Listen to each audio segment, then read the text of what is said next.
Hi folks, welcome to another episode of Shit You Wish Your Building Did, a show where we take an unvarnished look at the technology in our buildings. In this episode, I'm talking to Nick Hun about how the UK government is putting carbon capture and storage at the centre of their green energy policies. Is relying on this technology the best path to net zero while maintaining economic growth?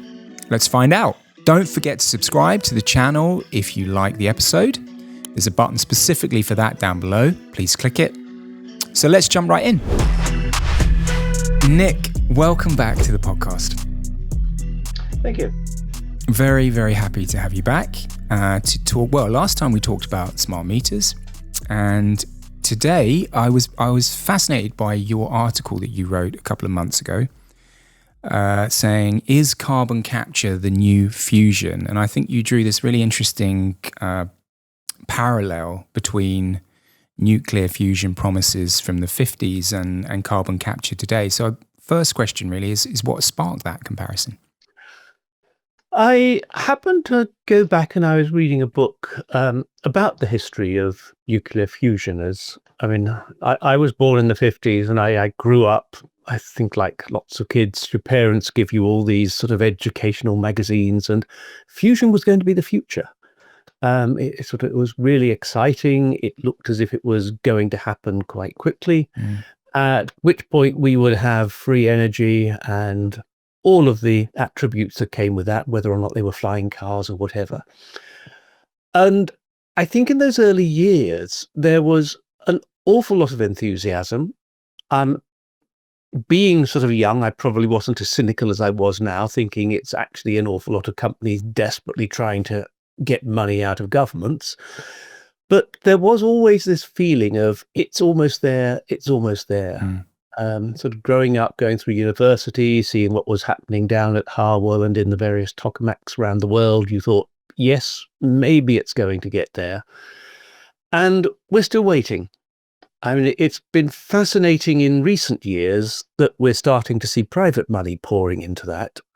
With VCs looking at fusion, and a surprising number of those companies going out there. But we still seem to be just as far away. Now, one day it's going to be here, and hopefully once it gets here, it's going to be absolutely great, and we can stop worrying about some of the things we worry about. We'll probably have other things to worry about instead. But it's been a constant story of promise after promise after promise. And it's still largely an academic pursuit. We have had the first few instances where we're beginning to say, well, maybe we can just about keep something going. And not that far away from the point we might be able to generate more energy than we're actually putting into it for any sustained amount of time. But we haven't solved the physics yet. And even after that, we're looking at probably 20 to 30 years to actually commercialize it.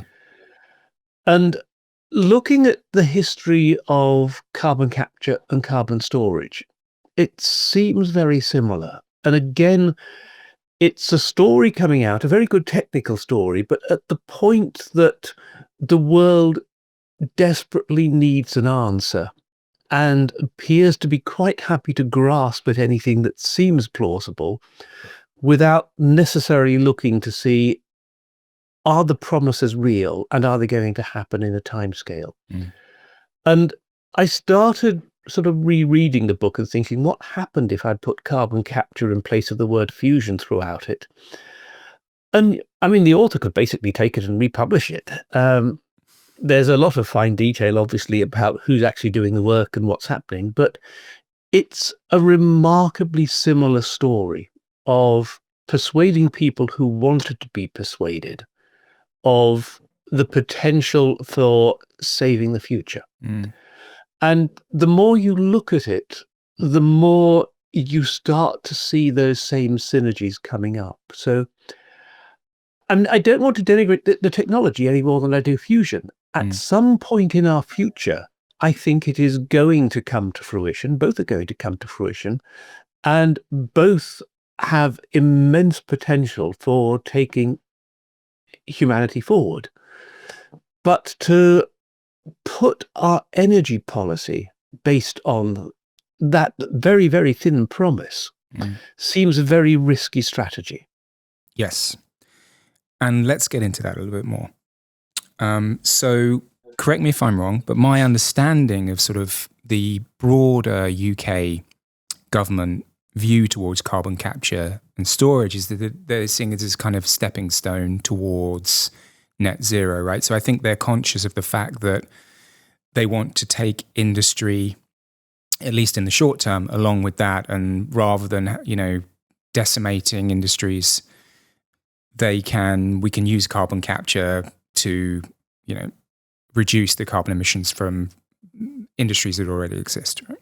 Is that generally the kind of overarching view that they're taking at the moment? I mean, that's certainly the overarching one. And we have the policy that we are going to get to net zero by 2050. Mm-hmm. That's been enshrined in law. We have to thank Theresa May for that. I think it was based entirely on a desire for legacy. When that went through the Commons, there was one sole voice that stood up and said, how are we actually going to do this? Which was Graham Stringer, a Labour MP, who is one of the few that has a technology background. It's a really good question. And the response to that was basically, well, it's just going to happen. It's technology, it's magic, it'll be there. So we have a policy which means as we move forward, more and more people will spend more and more time taking up legal challenges against the government and industry saying, you're not meeting your legal requirements, which is a great shame because we should be putting energy into actually trying to solve the problems. So it's based on a total lack of understanding.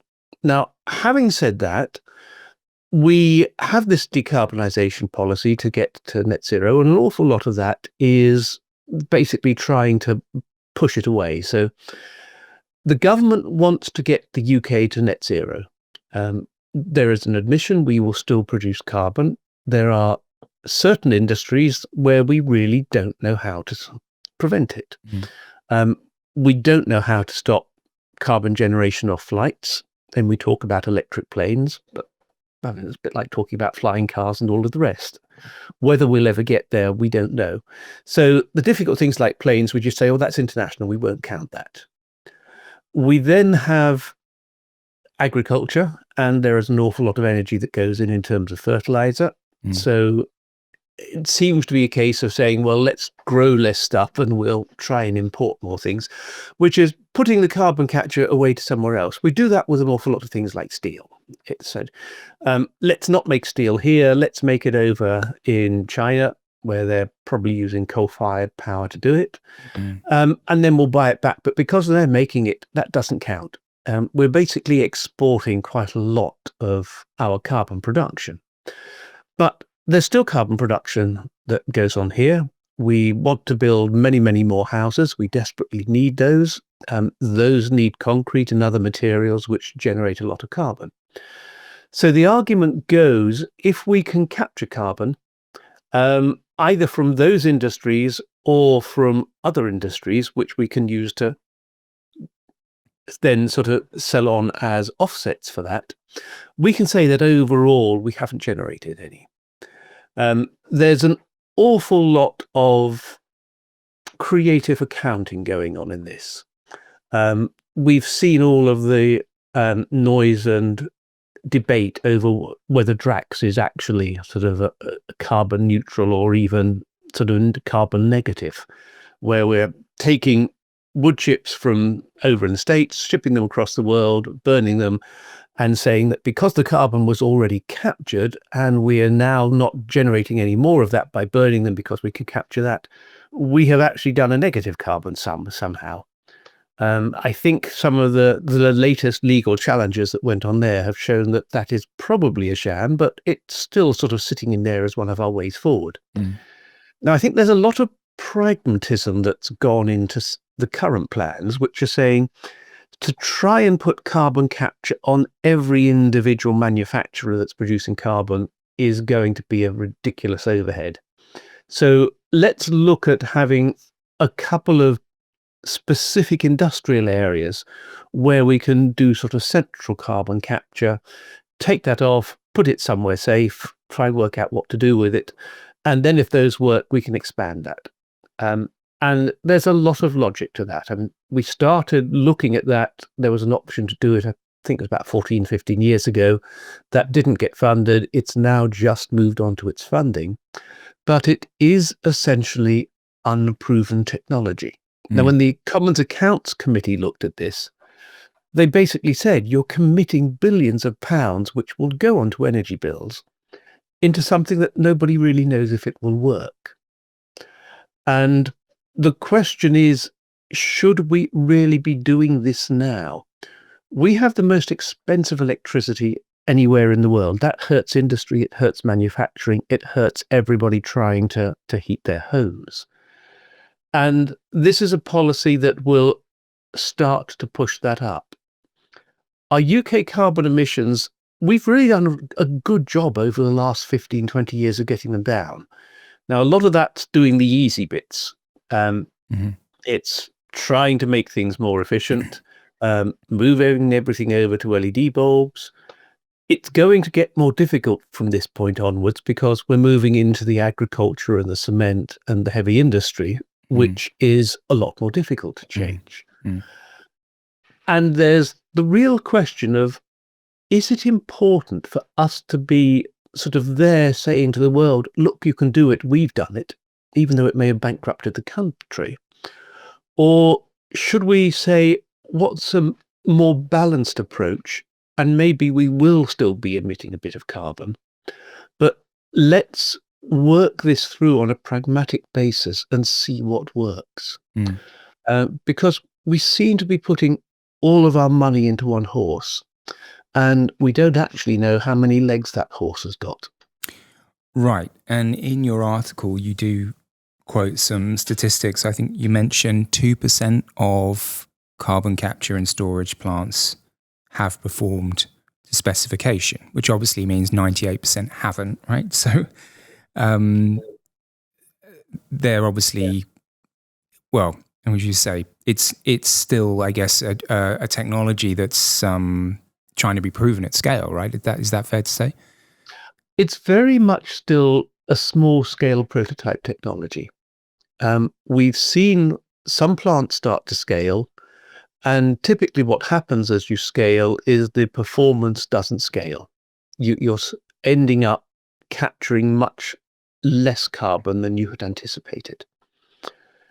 It's been an industry that's been quite distorted around the world by the amount of subsidies that are going in both to the technology and also to the way that carbon offsets are being traded. So a lot of industries have been interested in taking up carbon capture because if they can manage that, they can sell on carbon credits. We see this particularly in the States, where we've got industries like paper mills, which are doing a very good job of saying, well, we're putting carbon capture in. We're burning wood. Now that wood's already captured carbon, so that can be counted and we can sell that capture on to somebody else. We're seeing the oil industry that's saying, yes, we'll look at carbon capture, as they have an added usage that they can utilize the carbon by pumping it down into oil wells and use that to get the last remnants of oil out of the well.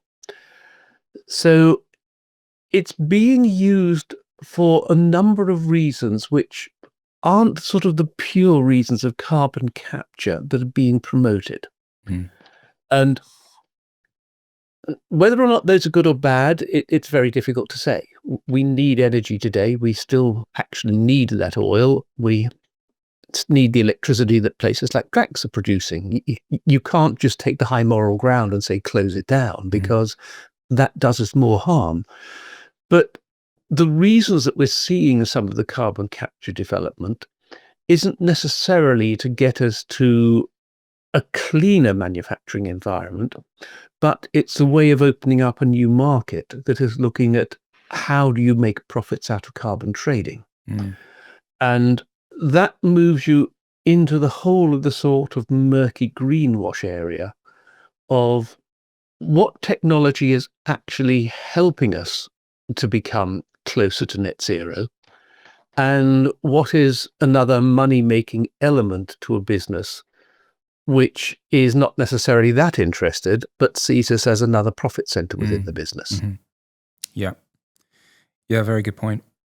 You also mentioned, I mean, obviously, I'm sure this is published figure, 22 billion is what the government have, well, I assume that's what they've committed to invest in carbon capture. They haven't actually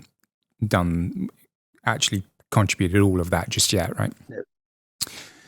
And we're saying here that perhaps this is, betting on, as you said, on one horse. If you were in the position of UK government energy, or writing UK government energy policy, would you? What else would you be looking at? Where would that 22 billion potentially go to? I have something of a sort of soft spot for the concept of the small modular nuclear reactors. And we are seeing an enormous argument, actually, in the energy business at the moment about regional electricity pricing. The proposal, and Octopus are one of the companies that's pushing this hard, is saying we ought to be pricing electricity based on whether the particular region is generating that electricity. As at the moment, we're in the quite bizarre position that we spend billions each year turning wind farms to turn themselves off because they're generating electricity in the wrong place. I think nuclear is a fascinating one. It's had a very bad press. I mean, if you look at the safety, and I don't know how you count this, is it sort of lives lost per terawatt of electricity generated? We'd probably find that nuclear comes out as one of our safest industries in terms of generation. But Hollywood likes apocalyptic movies, particularly if they've got a mushroom cloud associated. We still in the UK have a really strange position, particularly on sort of the left wing of a lot of the strategy out there, who think that the nuclear industry was responsible for helping Thatcher to break the miners' strike because that kept on running.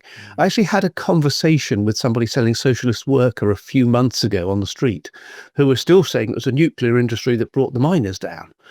And you just think, if you've got that underlying government policy, it's ridiculous 50 years on.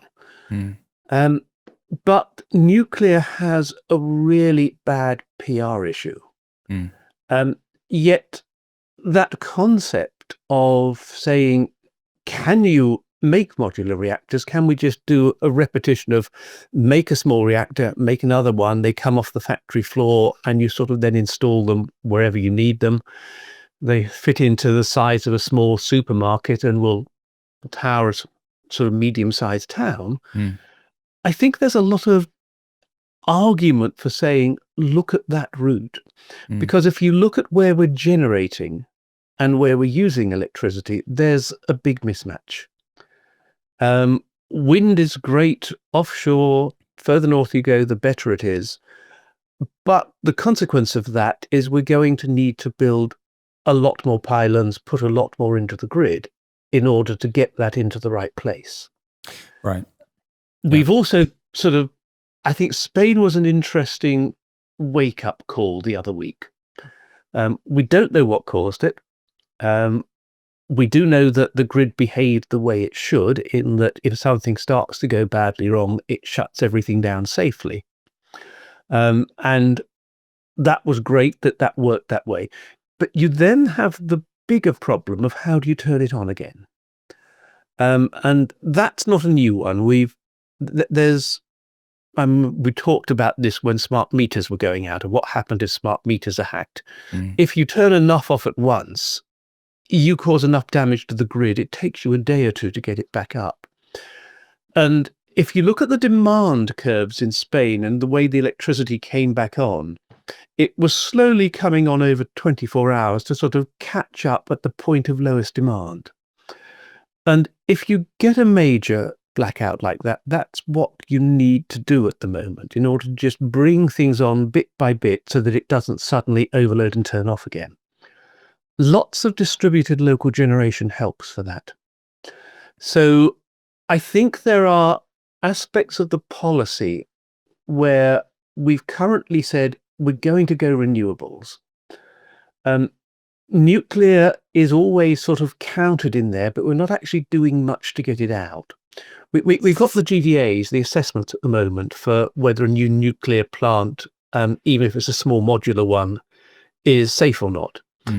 And those are taking about 4 to 5 years to go through. I think there's 4 companies going through that at the moment. There's Rolls-Royce, I think GE, Holtec, and there's a new one just come in.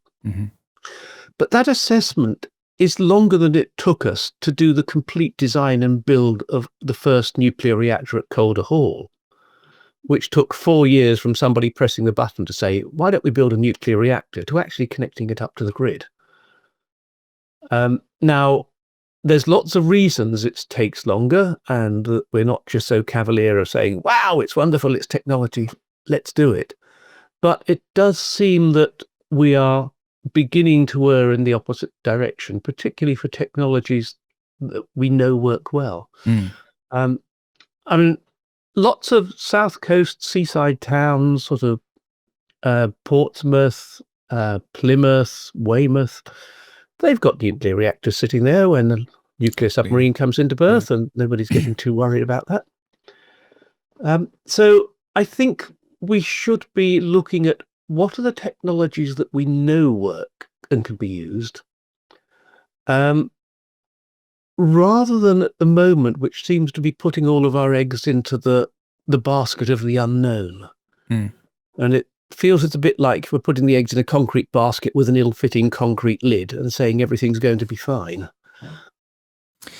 Yeah, no, you make a good point. There's a lot to unpack there, but I think the point you made as well about that the energy, there's a mismatch in there between the energy usage, which I suppose is a lot around Southeast, but that's not where most of the generation is happening at the moment, or where it's being planned.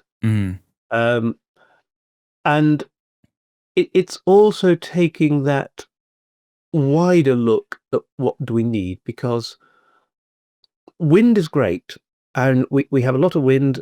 The UK is really good because we have so much coastline, and if it's not blowing in one point, it's probably blowing somewhere else. Although there is always that fear of what happens when the wind stops blowing. I mean, that's been discovered in Germany, in Denmark, in other places.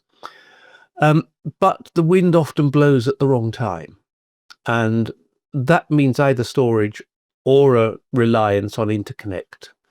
And I think the interconnect market is an interesting one to look at, because at one time it looked as if Norway was setting itself up to be Europe's battery.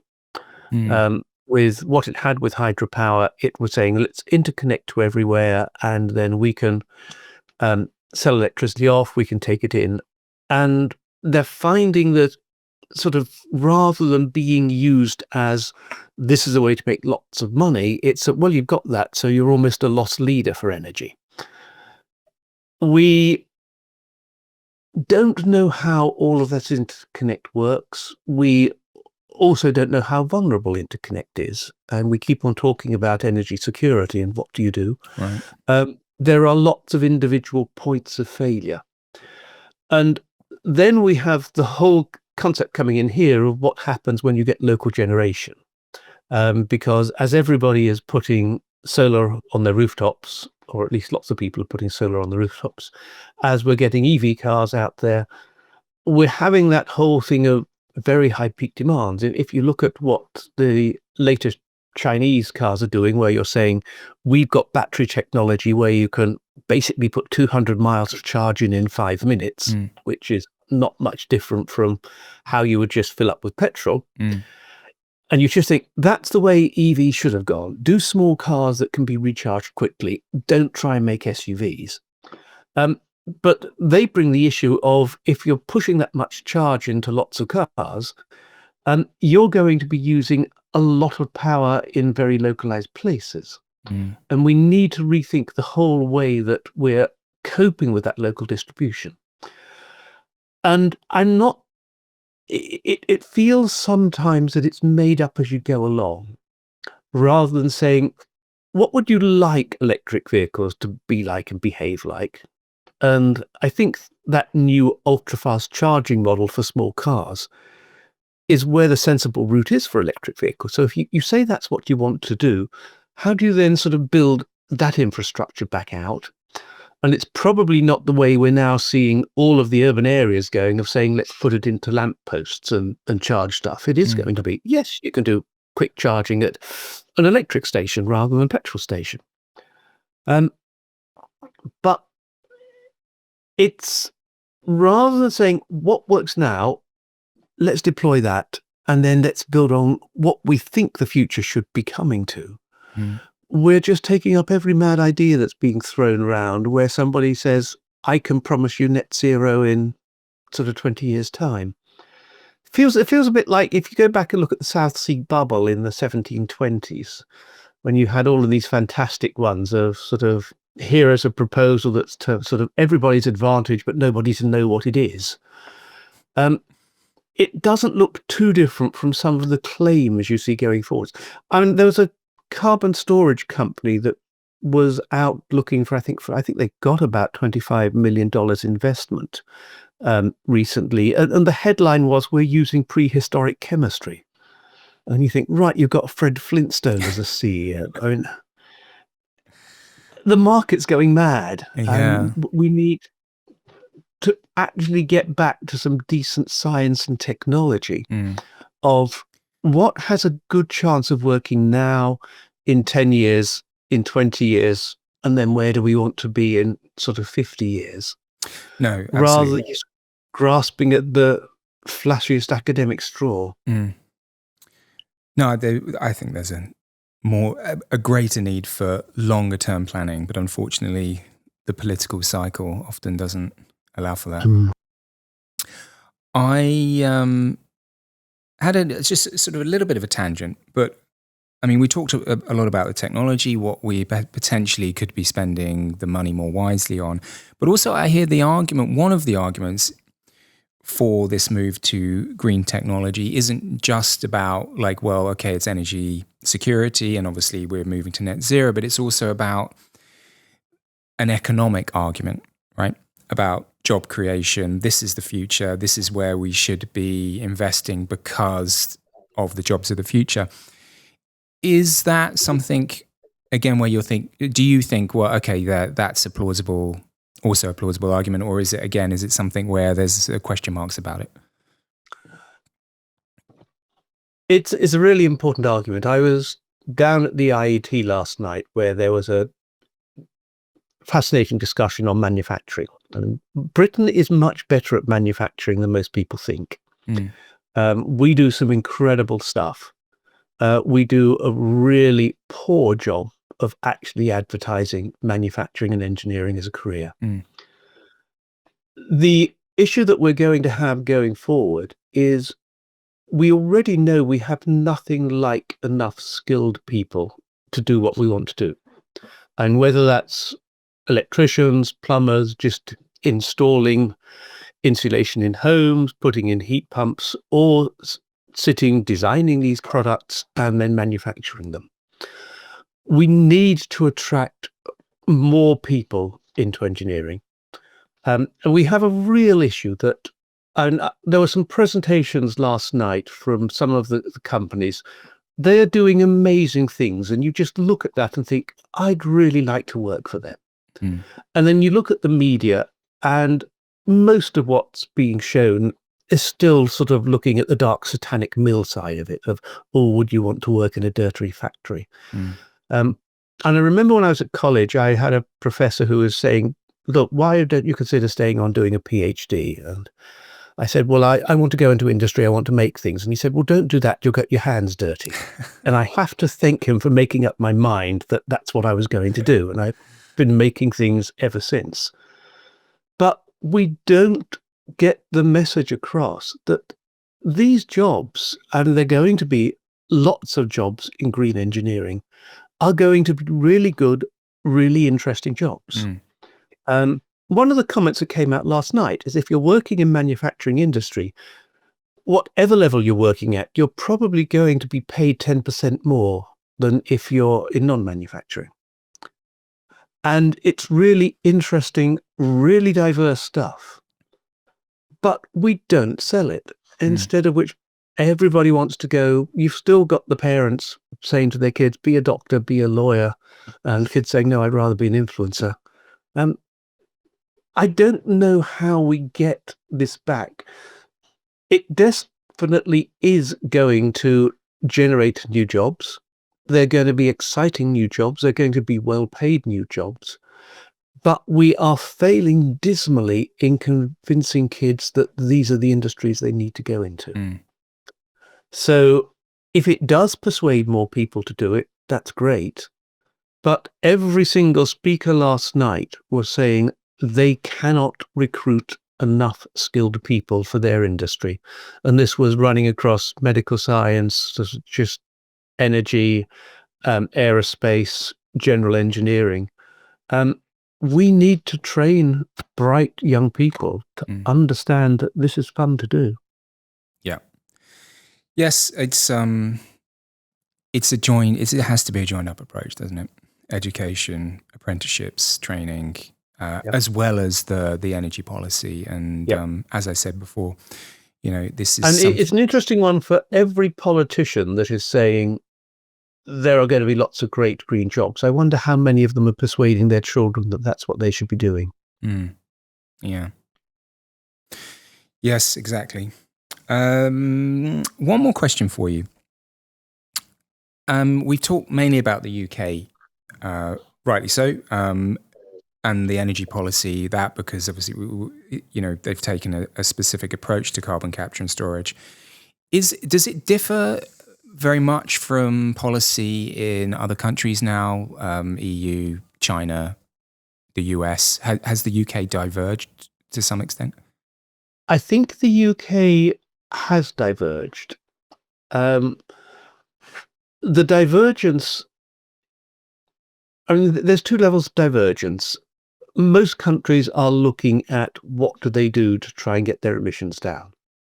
And many of them are doing that by some form of government subsidy to whatever tends to be either the flavor of the month in that country, or the one where startups or typically the fossil fuel industry believe they can make money out of the subsidies that are coming for it.